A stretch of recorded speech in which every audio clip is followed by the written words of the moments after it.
Welcome to another episode of the Beat Podcast. I'm your co-host, Don the Piz Elevert, joined as always by, Justin Jericho Turner. and we are two former college roommates getting together a couple decades later to talk about life, business, media, culture, entertainment, and everything in between. Let's go.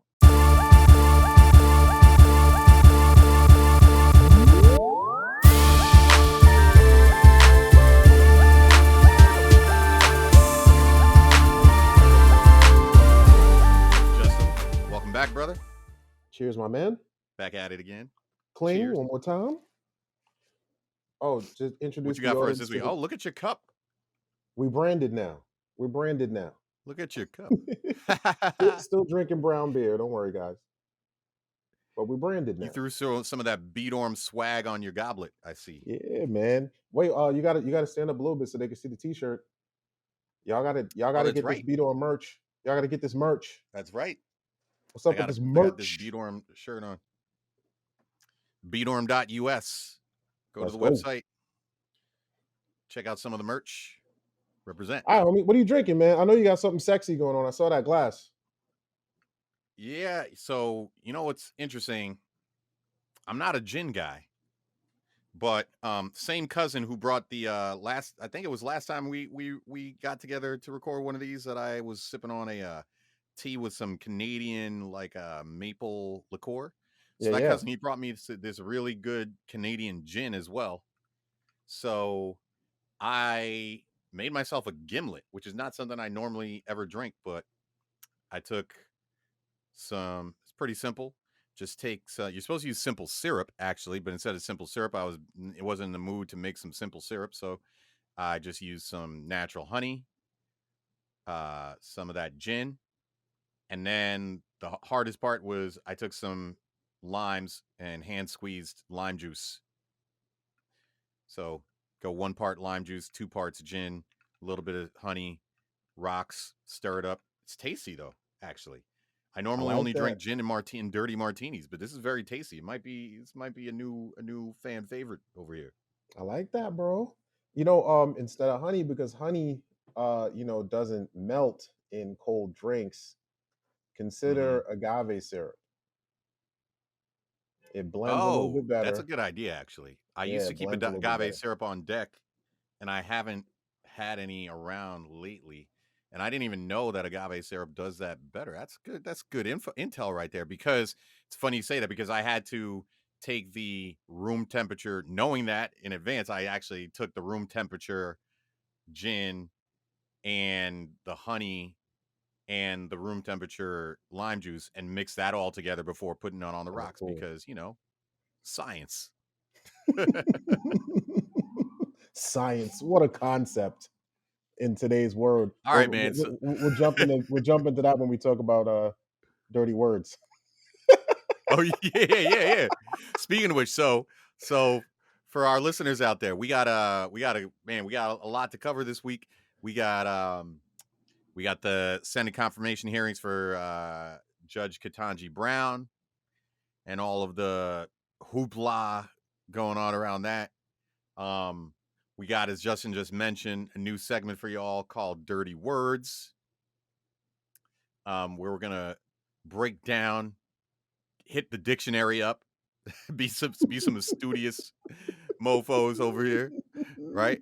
And then so we don't usually tell people like what day it is when we're actually recording, but Justin was busy. For those Patreon members that joined us the other night, y'all know that Justin was busy the night that we normally record, doing his thing, and he can fill us in more on what events he had going on. So we had to push our recording to the weekend.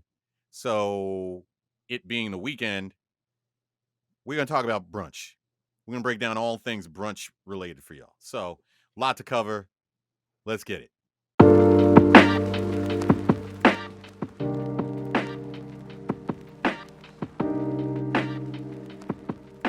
I want to share a question with you that a buddy of mine sent to a text group I'm in that you're not a part of. But I thought kind of summarize what a lot of people who are busy with trying to live their lives, trying to get back to normal out of this pandemic funk that we've been in, and as things are progressing, And here's what this one friend of mine wrote. He said, "Can someone summarize what is going on with Ketanji Brown? She seems pretty cool. What is going on with her, and why is she being questioned?" And I think that pretty much summarizes what a lot of people are wondering right now. Yeah. So, since you and I didn't get a chance to talk about this, I was curious what you would think. So I hit you with that question, my brother.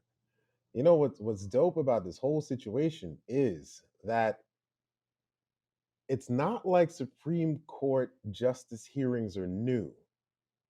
It's that there's so much media now that they're actually like part of the public conversation in ways that they haven't been prior to, let's say, Kavanaugh, right? Now you had Mhm. the controversy around Clarence Thomas, which was a completely different beast in and of itself. That was a media spectacle because it was a Supreme Court justice and of what he was accused of and the high profileness of that case, right? But there's so much media now that like Supreme Court justice is also part of people's regular TV watching. Now we do have to, of course, mention it's the first black woman who will serve on the Supreme Court. We're saying will, assuming that you folks will be rocking our podcast prior to her confirmation, but assuming that she will be confirmed with at least 50 Democrats, um, and if that's all she gets, then we would need a tiebreaker from our vice president, who serves as the president of the Senate and the tiebreaker if there's a 50-50 vote on things. So, for folks that don't know how that works, because we have a Democratic president and a Democratic vice president, if all the Democrats vote for her and all the Republicans vote against her, she still gets confirmed because the vice president would have the tie breaking vote. So, assuming that she gets confirmed, there those two things are probably what's keeping her in the media. She's a black woman, and there are a lot of people that really only pay attention when there's a lot of black people and a lot of, we'll call them black adjacent people, who are very interested simply because she's black. Let's call it what it is. And then there's just the media, the 24-hour media circus that has to cover something. And they've been covering the Ukraine war like nonstop. So they're looking for something else to put their cameras on. Now, I bring all of that up because if you look at the showmanship that's going on in Congress right now, and I'm going to let you jump in and talk about some of this stuff too. But Mhm. these people are clearly performing for an audience in a way that hasn't been done in Supreme Court hearings in the past because they knew no one was watching them. You understand? You understand what I'm saying?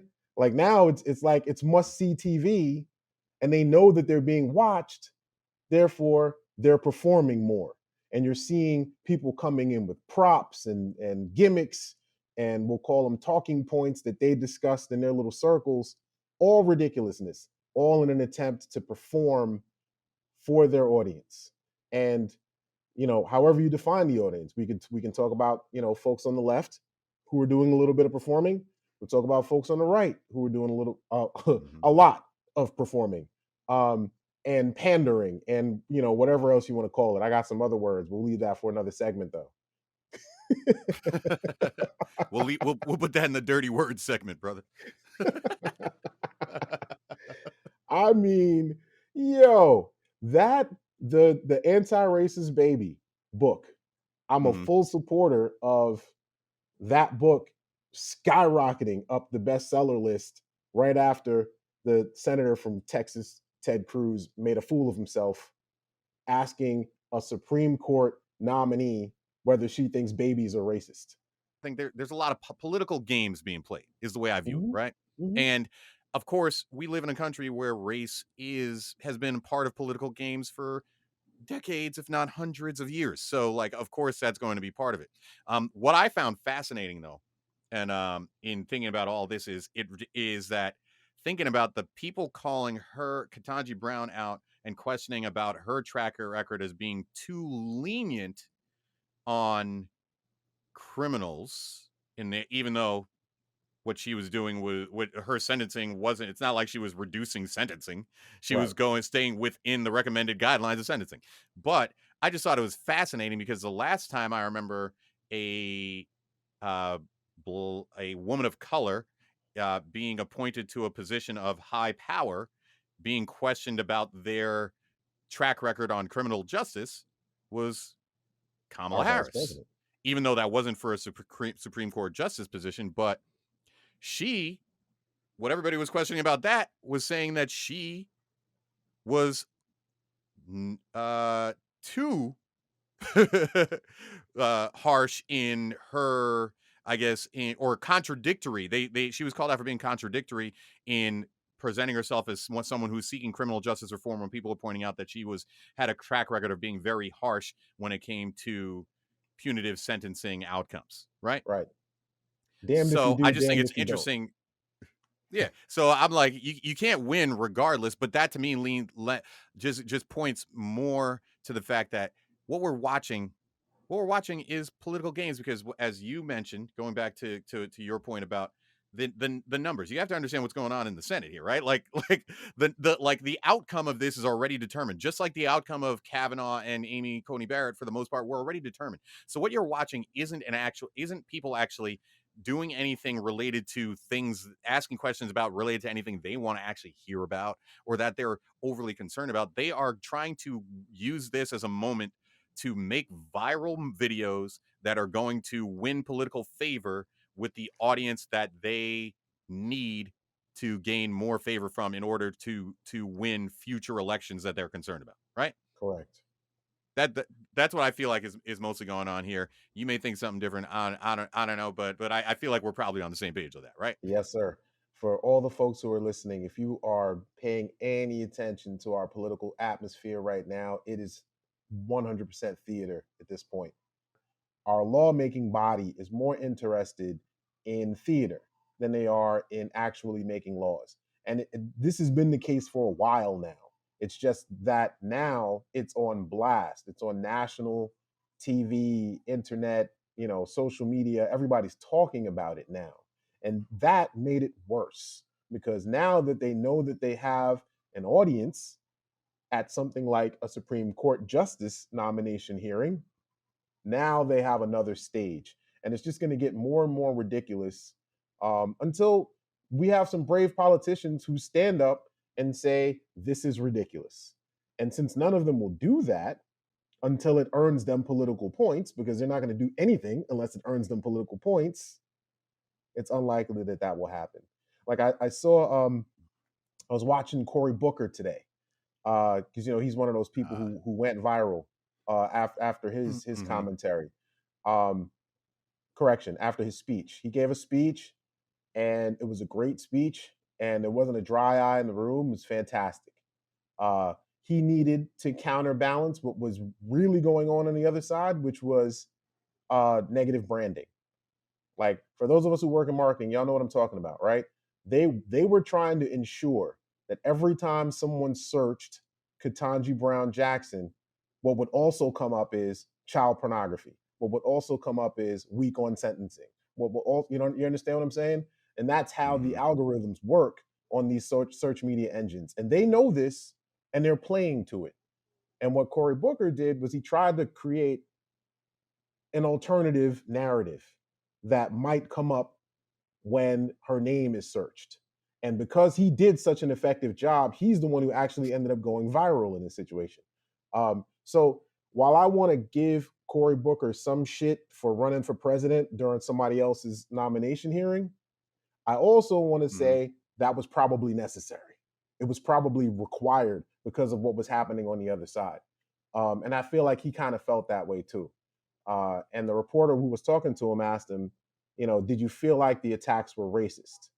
And his response was no, that race wasn't actually involved in this situation, that it was really some people using the stage in order to question somebody who's clearly qualified to do a job. And that's what often happens with women. And so he went that route with it, which I thought was probably a smarter move, taking it off of race, especially considering, I think, now there are only 3 black people in the Senate. There are 3 black people out of 100 in the American Senate, ladies and gentlemen. And so when you think about diversifying these bodies of government. Understand that representation doesn't mean that we need to have, the correct percentage of people of color, but we do need to have strong voices on the other side. Otherwise, like if there was no Cory Booker in the Senate and we had no counterbalance for everything that the Hollies and the Ted Cruzes and the Marsha Blackburns were doing, it would have been a big problem. It would have been a big problem. It's still a problem, but it's a slightly smaller problem because Cory Booker spoke so eloquently. You know what I mean? I hear you. I hear you. Obviously, the interesting thing about the Cory Booker thing that hit me though is that I loved his speech. Like Call it what it it is, was right? heartfelt. It was heartfelt. It was heartwarming. But if we're gonna be fair, it was entirely performative and had nothing to do with questioning a nothing to do with questioning a nominee in a Senate committee hearing for pushing that nomination forward. But like you said, it was necessary to counterbalance everything that was being done. And that's where, like, to me, and I think a lot of people, and going back to the initial question that I raised that my friend asked, Right. who my friend asked this because I'm not going to divulge the details about that friend, but that friend is a very very enormously successful individual in in an aspect of our world, in the healthcare world. I'll put it there, that they spend the majority of their time saving lives and don't have the ability to sit and watch these hearings, which is Right. why that friend was asking the question. I feel like a lot of people in society are busy with their day to day dealing with stuff and don't have the chance to watch these hearings. And I wish that we could get away from the necessity of the counterbalancing of performative behavior, followed by another on the opposite side of the aisle, right? And it's so that we could actually be more productive. But that's kind of what we've come down to. So like, there's an element of it where it's like it's mildly entertaining to watch after a while. These people do this thing, right? And like, but that shouldn't be the case. Like, I shouldn't be getting entertainment value from From a Supreme Supreme Court Court nomination nominee, hearings. right? That's not supposed to be like entertainment, ladies and gentlemen. like that wasn't meant. That's not where I'm supposed to be getting the tear jerkers from Senator Cory Booker. That's also not where I'm supposed to be hearing uh like Senator Marsha Blackburn, who went viral with her questioning about whether or not Ketanji Brown can define what a woman is. You can't, I don't think as a human you could watch Ketanji Brown face the questioning that she was facing and not be impressed by just the sheer ability to keep your composure Yes, sir. under the Yes, line of sir. questioning, regardless of what you think of the questions being asked or the answers being given. Think of the modern day politician like a used car salesman. Their objective is to sell you the car. They don't care if that car is going to break down 10 miles off the lot. They don't care that that car was used in a bank robbery. They don't care about any of that stuff. All they care about is making the sale. And you, as the customer, in this case, the citizen in the nation that they're leading, they don't really care how what they say affects you unless you are helping them stay elected. That's the only thing that they care about. They're going to use all these dumb ass talking points the same way that they're doing during this hearing in order to get you interested again because you lost interest for a few years and you haven't been paying attention to the fact that they're not actually doing anything for you.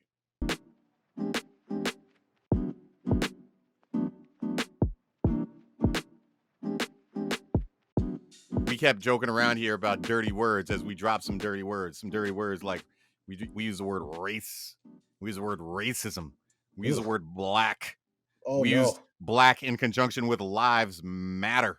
Yeah, Ooh, don't not that we phrase. No. so I'd like to, in the as a in the words of an often sought after wise man in history, talk dirty to me.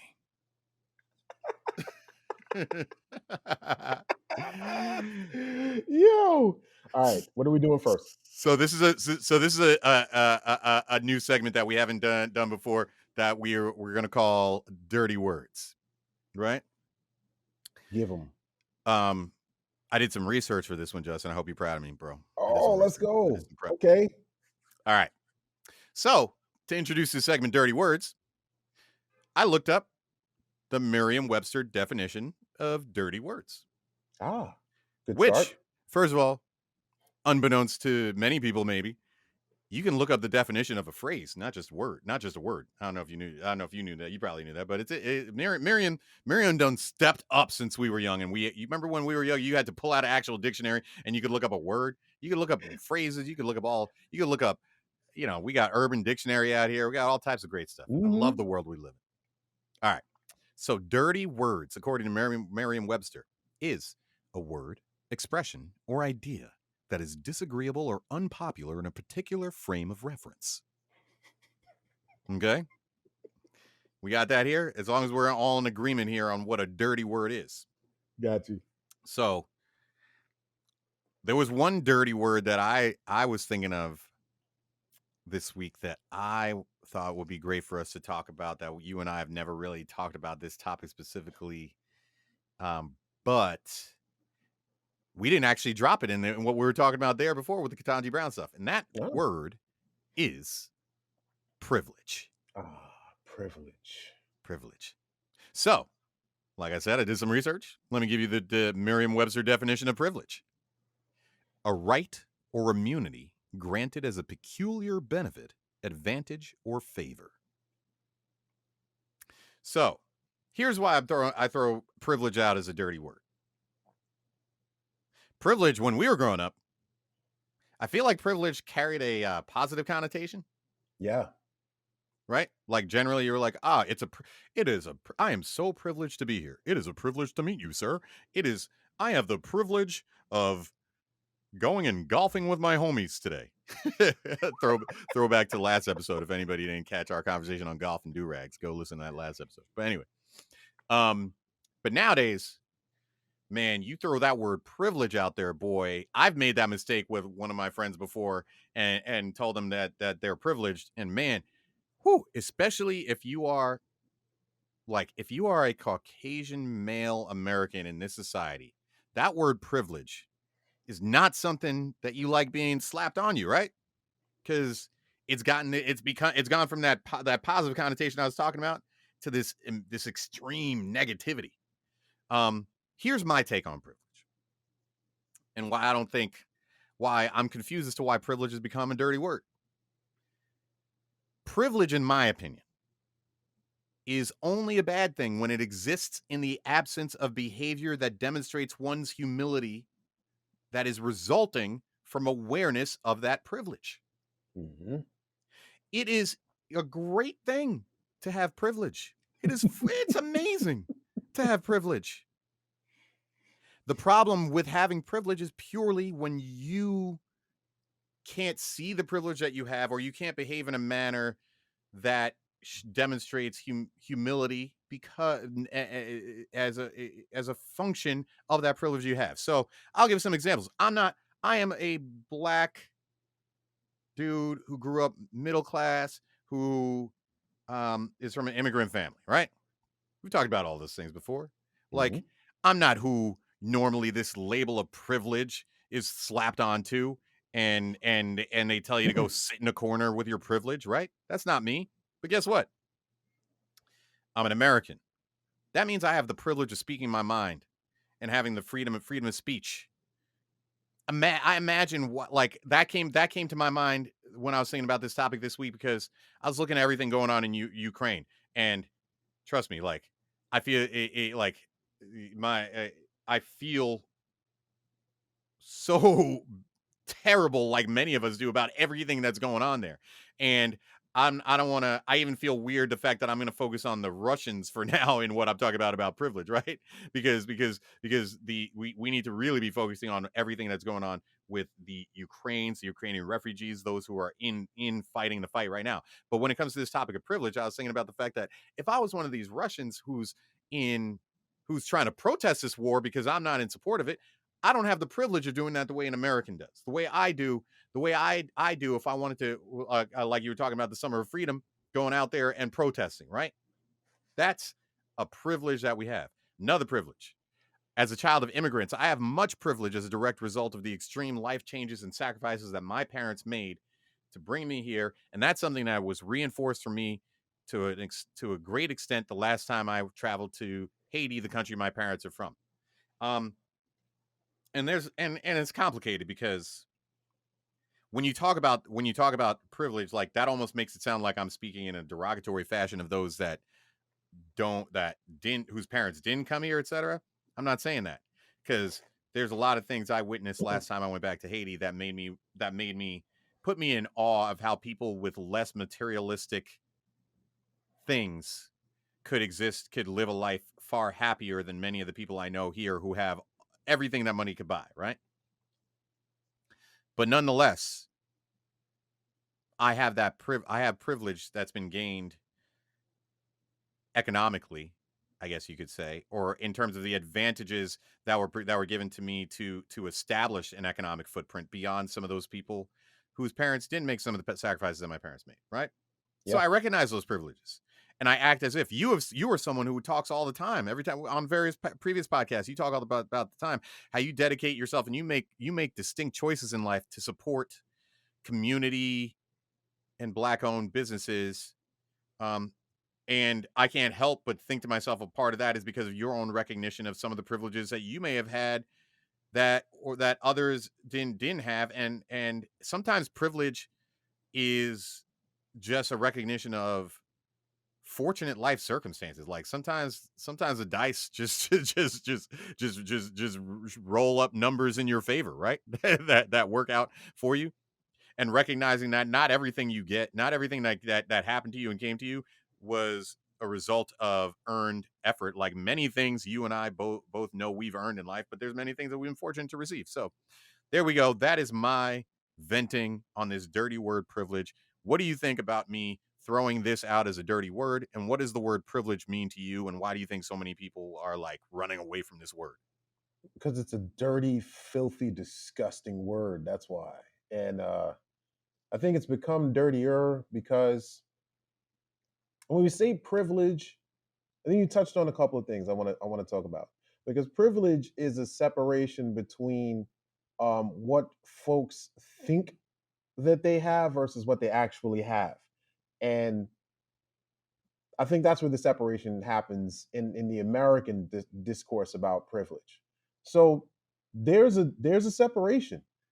Like Black Americans who are the descendants of slaves don't necessarily understand their own privilege, and they don't, because many are still locked in this cycle of poverty and diminished wealth based on the capitalist society that we inherited. They don't necessarily see all those freedoms that you were just talking about.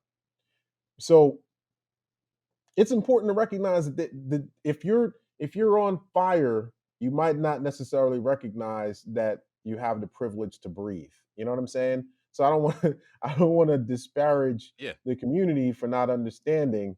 At the same time, we have to recognize that America does give us a tremendous amount of freedom and safety, right? Like I was watching this report yesterday about Kim is launching missiles again, and people are starting to get paranoid because they think North Korea is going to blow up the west coast of the United States. And I'm trying to explain to people, regardless of what physicists say, you're in America. You're probably in the safest country in the world. So even if you live in East New York, Brooklyn, I love y'all, but it's a lot of crime out there.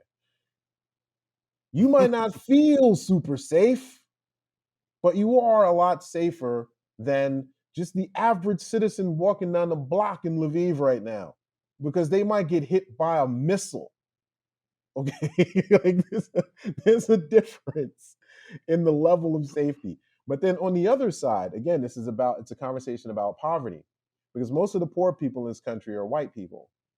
And if you tell a poor white person that they have privilege, they'll be very upset at you, especially if you label it white privilege, because that makes it even dirtier. That makes it like seedy, like red light district dirty, right? So Hmm. trying to explain to these folks that just because you are a white American, you have more opportunity than a black American. They don't understand that because they're poor. And from their perspective, my poverty, I feel that, I live that. So I don't understand your concept of my white privilege because they haven't, they need some critical race theory actually. Like they need to understand how Hmm. race works in this country and how just being white actually does give you an advantage in many circumstances. And I'm going to give you a story. When I first graduated from school, it's part of the reason why I started calling myself Jericho to begin with. I applied for a job. Now, my parents named me Justin Turner, just for everybody who calls me Jericho and doesn't know my birth name, right? Justin Turner is a very Anglo name, all right? Matter of fact, there's a dude who plays in Major League Baseball who has my name, all right? It's white, he's got big curly red hair, very opposite me, right? Um, I went in for a job interview, and when I called in, I gave them my best code switching voice, which we all have. And when I came in Hmm. for the interview, the guy who was interviewing me was facing the back of the room. And I walked in the door, he turned around and he said, "Oh, I was looking for Justin Turner." I was like, "That's me. Me, right here, standing in front of you." He said, and I quote, "Wow, I thought you were a white guy." Right? So now I didn't get that job, and I'm not going to assume that I didn't get the job because I'm black, but I am going to assume that I got the interview because he thought I was white. And let's be real clear about, like, this is the kind of privilege that folks are talking about when they're mentioning the concept of privilege in that context. Like, Hmm. as an American, you have certain opportunities that are availed to you simply because of your race, and there are certain things that are not simply because of your race. That's the concept of privilege that a lot of folks are taking issue with because they don't understand it, because they don't want to understand it. Because telling me that I have privilege when I'm poor and I'm struggling is not something that I want to hear. When you talk about people who don't necessarily believe that they have privilege because of who they are comparing, they're making a comparison, right?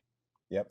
Of themselves. And this is where my sales background kind of comes into to play, because not from anything that you do in terms of trying to sell to people. And by the way, just going dialing back to something you said earlier, I want to speak up on behalf of used car salesmen and say, we respect used car salesmen. Sales is a humble career and it's difficult, and not all used car salesmen are bad. All right, Justin. So anyway, thought I was going to leave that alone. You can't sit here and talk bad about salespeople when I'm a lifelong sales and business development executive.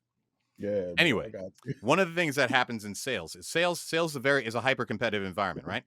And I remember once, when I think of this category of privilege, or this topic of dirty word privilege, one of the things that always comes to my mind is this conversation I had with a manager of mine at one point, where I was trying to explain to this manager how good my performance was objectively in comparison to the entire sales team. I was like, I'm clearly one of the best. I'm clearly like top percentile here, right? They said to me is, why are you comparing yourself to all of those other people? When they were like, they made it clear to me that they were like, your comparison should be, how am I in comparison to the number one salesperson? Right? And I wasn't the number one salesperson. I wasn't top five, right? So I understood what they were saying. But what I think people need to realize is the reason I bring up this sales thing, because not to say that, like, not to make a comparison to the what a salesperson does, but the way that competitive people, and living in a capitalistic society by nature, that means we are living in competition with each other, right? And that is at the core of a lot of the issues and divisiveness that we face, is this backdrop of competitiveness with each other. And that when you tell an individual that they have privilege, we need to remember that most people don't. Most people do, I should say, most people do what that manager of mine was telling me to do. People don't look back and compare themselves to all the people that have less than them. People are constantly looking to all the people who have more than them and thinking, man, I am not as lucky as that person. Right. I don't have as much as this individual. That person, and people generally, when people look at people who have more than them, they are going to look at those people and think of all of the ways that that person had more than them that wasn't earned, right? And you could take what I'm saying and you can apply that to the black person looking at the white person and saying that person has white privilege if you want to. But I'm speaking even more so to the individual who carries a lot of privilege in the white privilege category, when you're trying to speak to an individual in that category and demonstrate to them the privilege they have, you have to understand that that individual isn't comparing themselves to individuals who have less than them. They're looking at all these people in their social circles who have more than them. So if everyone, that's why I think that's like my point here basically isn't that I'm not trying to highlight anybody as doing something wrong, evil, or as somebody is worse or than the other or better. I'm just pointing out that, going back to like what I was saying, I look at things from a psychological aspect and what's at play from a fundamental social psychology dynamic. And there is a psychology at play here where people have a difficult time recognizing sometimes what they have over others that have less than them, because their basis of comparison are individuals who have more. So it's very hard to recognize your privilege when all you're looking at is individuals, or all you're comparing yourself to is individuals who you believe to have more privilege than you.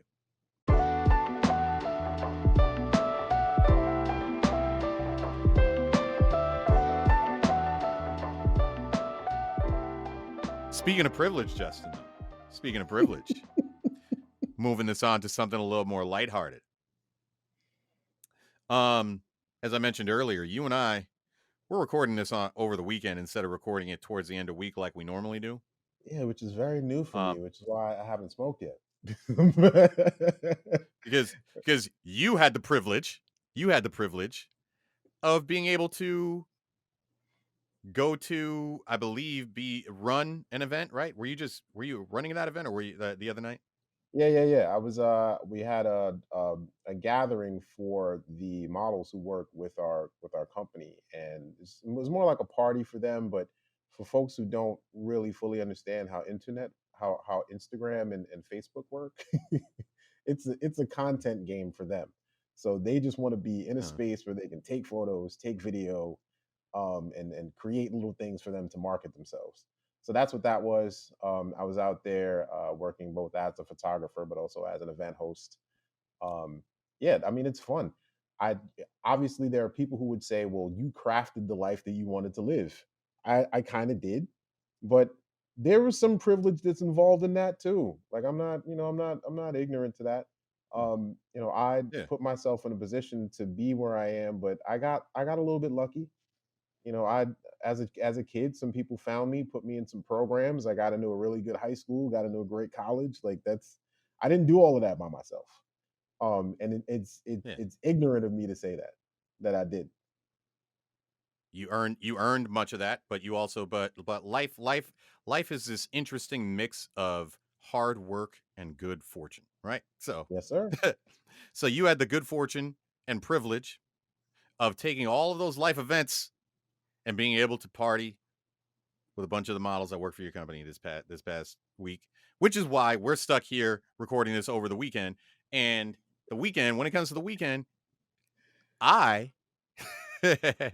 one of the most consistent displays of privilege that not only I, but I think many of us participate in on the weekend is weekend brunch.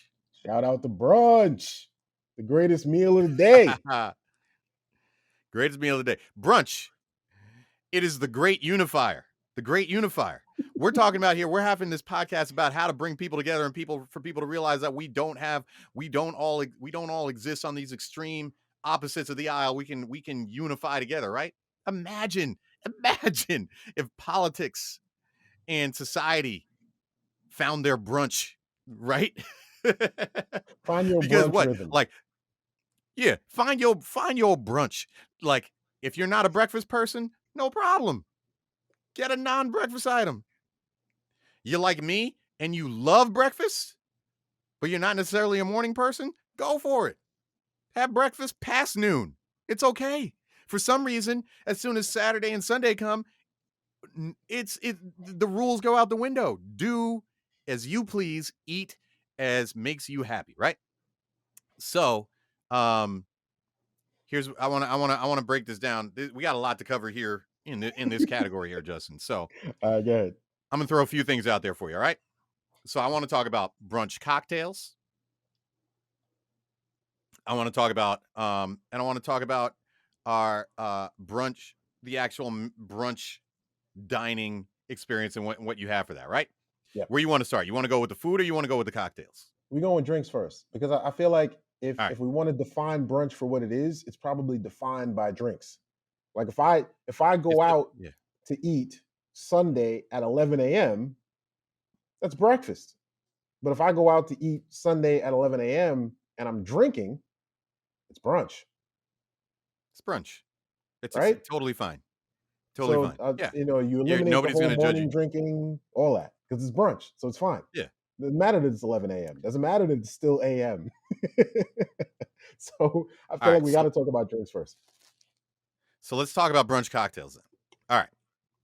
So um so that we could do a whole season of podcasts just on brunch cocktails, right? So I'm gonna Yeah. limit this one. I'm gonna limit this category to two things: mimosas versus Bloody Marys. Okay. I'm a little bit All ignorant right. on the subject because I've never had a Bloody Mary. You have never had a Bloody Mary. Never had one. Mm-mm. I heard a lot of people love them. Wow. I've never. I can't get my brain around drinking tomato soup. Like I can't make myself. I can't make myself do it. I know that some people love it, and shout out to all the people who love it. I love y'all too. But Hmm. so I'm Okay. automatically on the So other side because I've never had the other one. But you tell me because I so know you're a you're like mimosa. you're a Bloody Mary connoisseur. Connoisseur. Mm-hmm. I said that with a little West Coast accent right there. So go ahead, Yep. man. Give us your Bloody All Mary. right.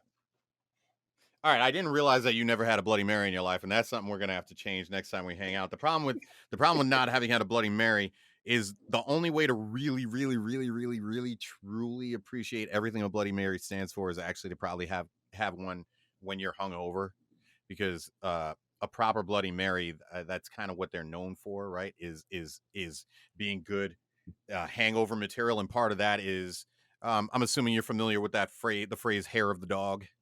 Oh yeah. Um, a Bloody Mary is basically a way of getting some I feel like getting some sugar in the system, giving you from the tomato juice. People don't realize that like tomato based stuff is actually very sugary, and get and injecting your system with a little bit of dose of alcohol so that you can kind of balance yourself back to where you were the night before without getting full on inebriated again, right? Sometimes you just need to get a little bit in the system, but the last thing you want to do after a rough night of partying, drinking, etc., is to have another drink, right?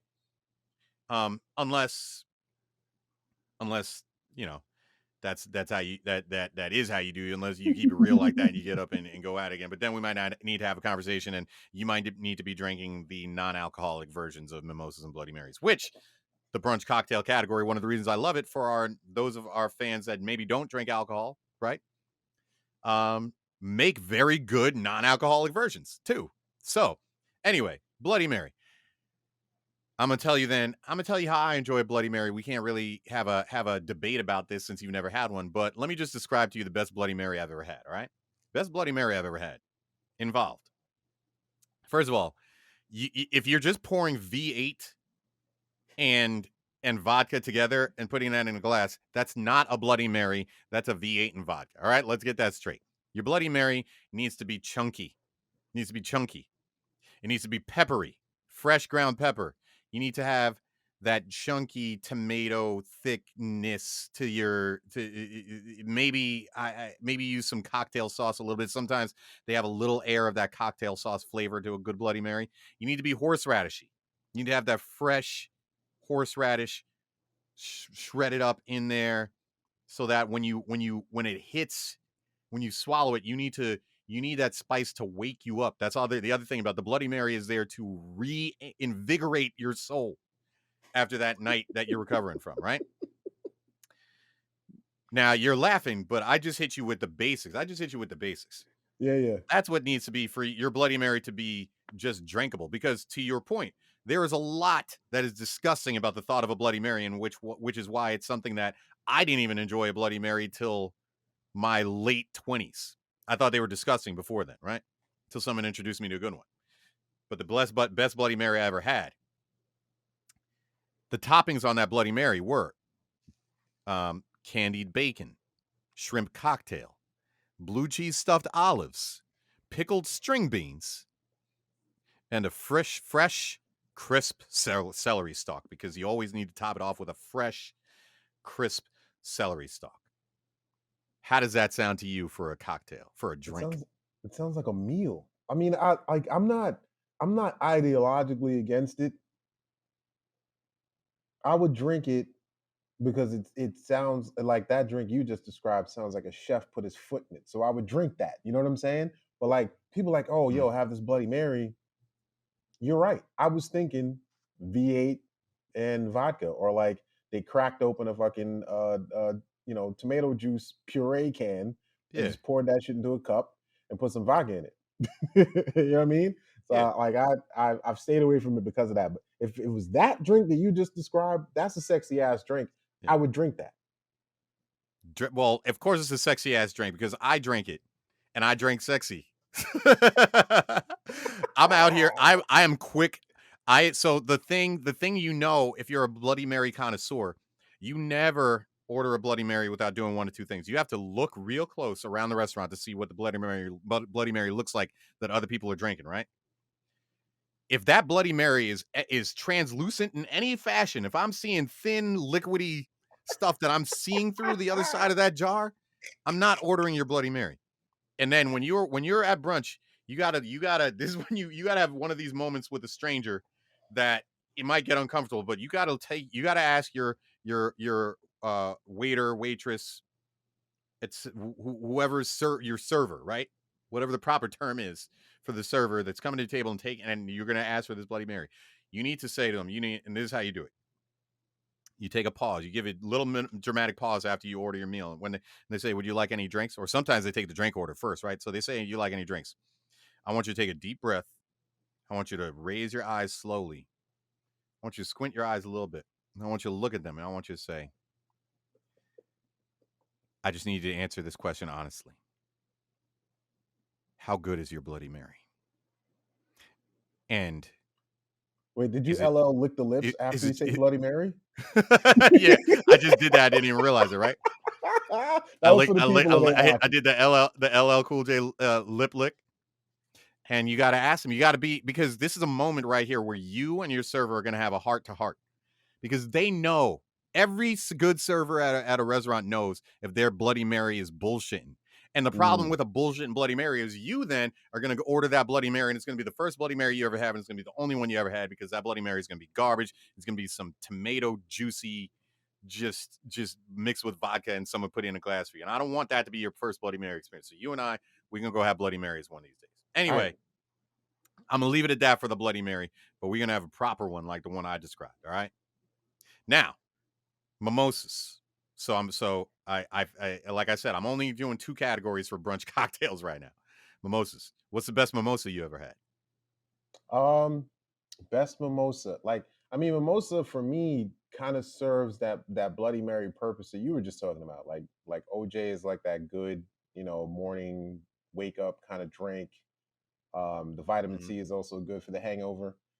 Um, and then I feel like if you are one of those people who isn't really a champagne drinker, uh, like I don't really drink champagne, so I have a real low bar for mimosa.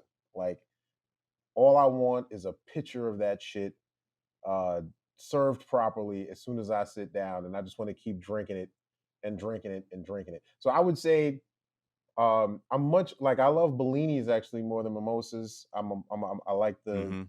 the peach juice more, and it gives more opportunity for nuance in the drink.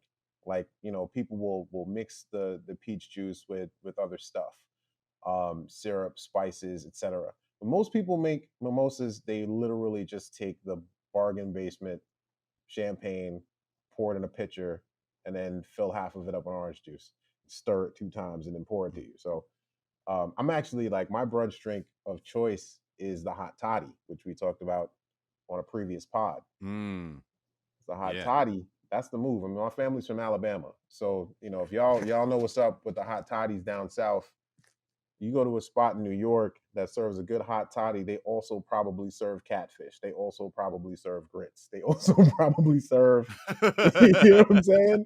So Those grits probably come with the optional cheddar cheese in the grits exactly. and optional shrimp in the grits, right? Yeah, man. So like that's what I be looking for stuff like that. So when I'm hanging out with my shishi friends who want to go to like the New York Manhattan rooftop spots or whatever, Mhm. I'll drink mimosa. I'll drink a pitcher of that shit though. Like I'm drinking it like it's like it's cold water on a Sunday afternoon because that's essentially what it is to me. So wait, you were talking about the juice thing because you struck a point that I'm gonna hit on here about what makes mimosas. So that generic juice situation. Let me ask you something. Are you a pulp guy? Yeah, Are you a you pulp gotta. and or puree guy, or you need your shit to be strained? Now I like the pulpy. I like the pulpy mimosa. I like to have a Yeah, I little didn't know bit that of. about you. I'm a pulp guy too. But do you? This is speaking of dirty words. We're gonna have to talk about pulp one day because I when I bring this up with some people, like some people are really anti pulp in their beverage. Yeah, I don't I mean it depends. It depends. Yeah, to If each you've their own. ever But to me, I like a little bit of pulp. You heard me talking about like I like my Bloody Mary to be chunky. Like yeah, I like my juice to be chunky. It makes me feel like it came from a fruit which had pulp in it. So yes, sir. Like I like it. sangria. Now, Sangria is a good brunch drink too. sangria is a good brunch drink, but I told you, dude, we could talk about this. I said we can make multiple episodes about this topic. So that's why I had to narrow it down. Now I'm gonna tell you, speaking of privilege, once again, I had not only have I had the privilege of going of brunching consistently in New York City, where it's a part of our weekend culture in this town, right? Um, I had the privilege once of going down to the brunch at the Ritz Carlton in Naples, Florida, which is, from what I recall, at least at the time, was highlighted as one of the top 20 brunches in the country or something like that. Oh, okay. Um, I mean, let's just put it this way. I won't even go into all the details for you, but just to explain what this brunch like for dessert, you walked into this room that was the size of a mini Foot Locker and had like the Foot Locker like type like things that you put shoes on the walls, and that's how the desserts were. And you walked in and just grabbed desserts off the shelf like they were sneakers. You wanted someone to like go get you your size. You'd be like, I'll have this key lime pie if that's all right with you. Like In the that size that was how 13. you yeah, yeah. I'll take an extra large key lime. Follow. Oh, let me get some of that carrot cake with that cream cheese icing, if that's okay. Got you. That's exactly that. That's just to tell you. That's just how dessert was going. So we had every option of everything you could want at this amazing brunch of people living the privileged life, myself included. There, right now, what I did have there was the first time I was ever blown away by a mimosa. Because like you said, like a mimosa, I'm like, you're not usually blown away. I'm like, I don't care much about champagne. Uh, I'm not a carbonated beverage person in general for the most part. So like champagne doesn't do it for me, but I can appreciate it. Gets the job done. But you throw some juice in that champagne, tasty, it works. But when I went to this place, they could fresh juice whatever fruit you wanted to make your mimosa with. And I will tell you, the greatest mimosa I've ever had was a fresh squeezed honeydew melon juice mimosa. Okay. Honeydew melon juice, honeydew melon puree, top level champagne, phenomenal. Followed by a close second by this spot by my old crib in Murray Midtown. Hill that this spot closed, unfortunately. It was called La Lise, and their house special drink called the La Lise was a fresh pureed kiwi mimosa. Interesting. Did they get hit by So, COVID or? moral of this story, when it comes to your brunch cocktails, like on this podcast, we talk about a lot of topics that are related to diversity. Like, don't be afraid to diversify your mimosa. Don't orange juice. I love orange juice. It's one orange juice is one of my favorite juices ever. When in fact, when I was a kid, it was a running joke in my household. Like they had to cut me off of orange juice, otherwise I would drink all the OJ. Right. Um, but OJ is not. It's not only is it not necessarily the best. It's clearly not the best form of a mimosa. It's just in many cases it's a suggestion. In fact, what I encourage you to do is when whatever restaurant you're going to, they'll usually list like a mimosa and a Bellini as options. Ask them what other juices they got in the back. There's usually a whole list of things that they'll be willing to mix your champagne with, most of which are going to taste a lot better than just some canned, from concentrate OJ. And whatever you get, if they have anything that's freshly made, freshly squeezed, etc., that's always superior to any other generic juice. That's what I got to say about mimosas. Tell them to put that pulp in there. Yeah, yeah. Ask them for whatever's the pulpiest juice that they got. All right. Last question for me related to brunch Okay. for you here. All right. So, well, all right. I lied. It's a two-part question. Are you a do you so do you go for the breakfast item, or do you go for the non-breakfast item, or is it just kind of depending on the day? Oh man, it definitely depends on how fucked up I am. Like, so like if I'm out late Friday, Saturday, and I'm waking up Saturday, Sunday for brunch. So if I'm out at like 4 a.m. and then I got a brunch date, I'm up at,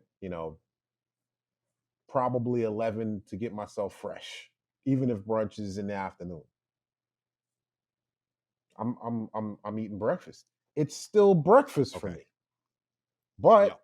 if I'm good, like I didn't go out the night before, like I just wake up regular day, like I got up, I did some work, I will probably get the lunch item. So I go back and forth. But just to be clear, it will depend on the restaurant, right? We're in New York. Some restaurants, their breakfast stuff is just mwah. And then their lunch stuff is burgers and chicken fingers. And then other places, Yeah. like their lunch items are mint. And then the breakfast items are like, I make a scrambled egg and an omelet. So I think sometimes it depends on the spot. I mentioned a lot of Southern food. So you can get chicken and waffles anywhere, right? But in New York, you got spaces, and in other places too, I'm sure, who specialize on chicken and waffles. So that's like that brunch breakfast. That's the perfect brunch food, right? Because that's lunch breakfast crossover. Mhm. Um, That is. you get like the waffle is made out of like red velvet cake, or the chicken is honey crusted with almonds. Like, you start getting fancy with that chicken and waffle stuff. That's kind of sexy to me. I get drawn to that kind of There's stuff. some spots here. I've had some spots that make a waffle out of croissant batter Right. stuffed with Nutella. Hmm. You can go Like, in on a waffle. So I feel like yeah, that's, if I had to choose, like if somebody's like gun to the head, pick a brunch food, last brunch food you're ever gonna have, it's probably gonna be chicken and waffles. Please let it be good. Please let it be good. It's my last one. mm. But here's the thing: even if I'm getting chicken and waffles, and this is my why I said this is a two-part question, because I was curious about that. I'm with you. Like, I'm good with breakfast food at any time. Oh yeah. I'm more Remember when likely to McDonald's went reject. breakfast 24 hours for a little while? Like I was Yeah, like, I when they almost when went to when they when McDonald's. they got their act together. Yeah, I remember when McDonald's started acting right, and I could get breakfast at all hours. And then months later, I realized why they never did that, because I shouldn't be eating two McGriddles and a hash brown at 5 o'clock in the afternoon. Like, it's just like, if that's available, you're gonna get it, and it's just bad for you. So, like, yeah, greatest and worst thing McDonald's ever did. Anyway, so back to the question. The reason I asked, so we're both breakfast items. We favor breakfast items, but we both like the other items. But like you put it, I love the way you summarize it. It's like mostly it's like, uh, other than the chicken waffles, you get like burgers and like a grilled chicken or breaded chicken sandwich, etc. A couple other things. They're usually not as inventive as the Yeah. as the more breakfasty items. Um, And even if I'm having chicken and waffles, if I'm having chicken and waffles, I still want some egg on the side of that to wrap it all together, right? Okay. So here's my question for you. When it comes to brunch, when it comes to breakfast items at brunch, which generally to me, a breakfast item almost always involves some form of egg, Hmm. which got me thinking, how you like your when you're having brunch, what is your number one way to have your egg? Because eggs are their own category. Like we could do a whole other show on eggs. We might Yeah. in the future do a show on eggs.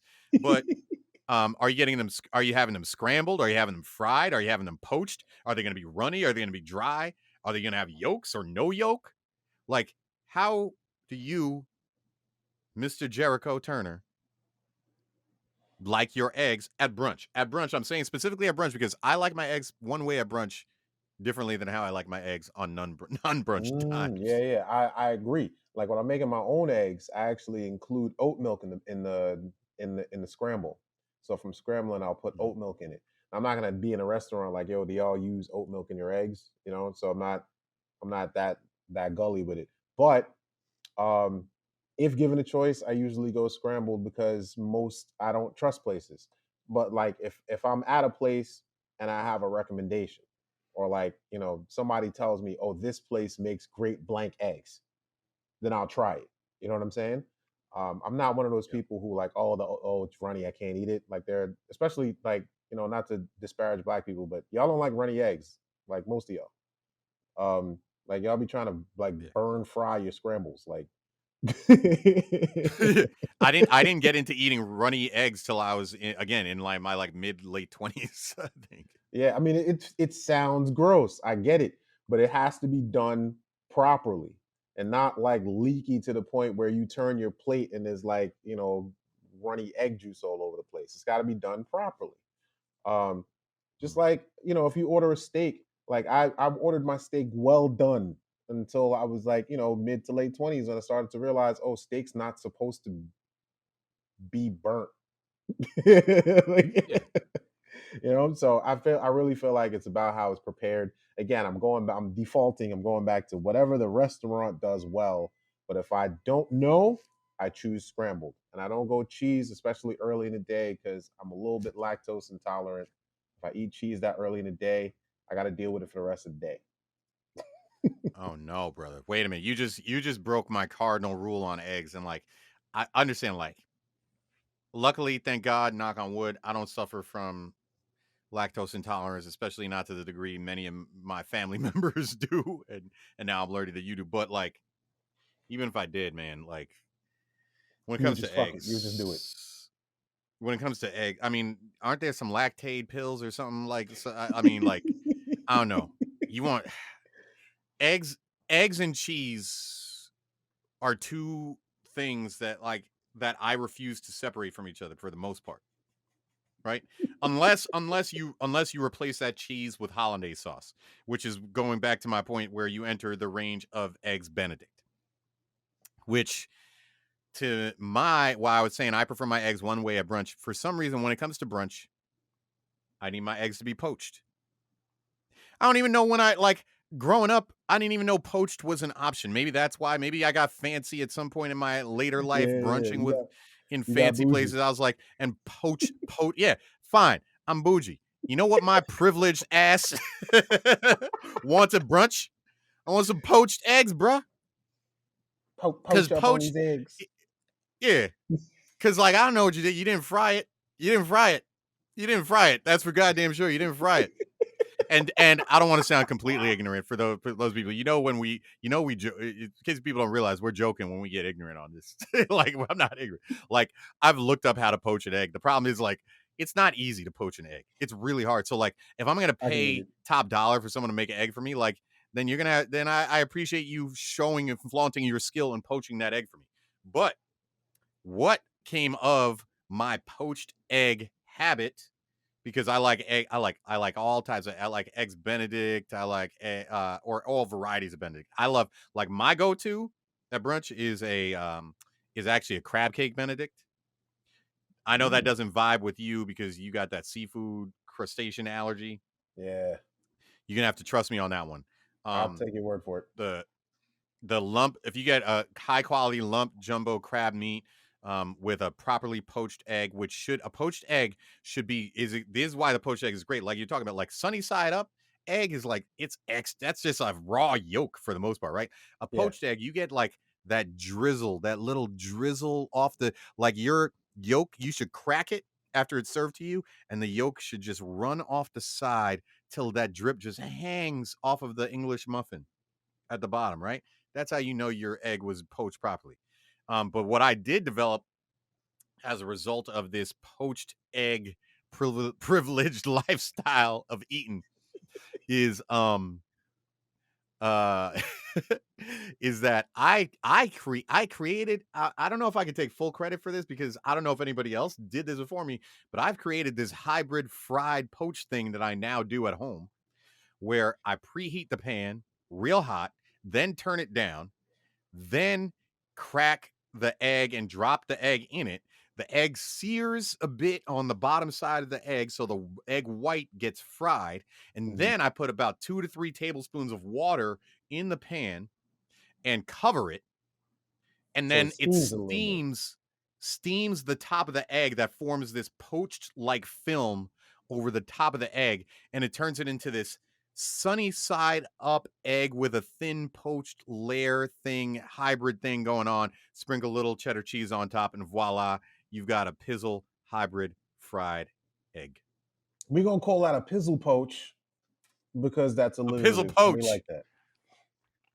Um, may I suggest another phrase, even though I like to have things named after me, and I think that would be dope to call it a pizzle poach? Yeah, Um, can we start calling that the privileged poach? yeah. Privileged poach. I love it. Yes, sir. So now y'all know how to make the privileged poach eggs at your brunch. And that, my friends, wraps up another episode of the Beat On podcast. Woo! It's been a pleasure as always. Justin, it is a privilege and an honor to podcast with you, my friend. Peace, my brother. Peace.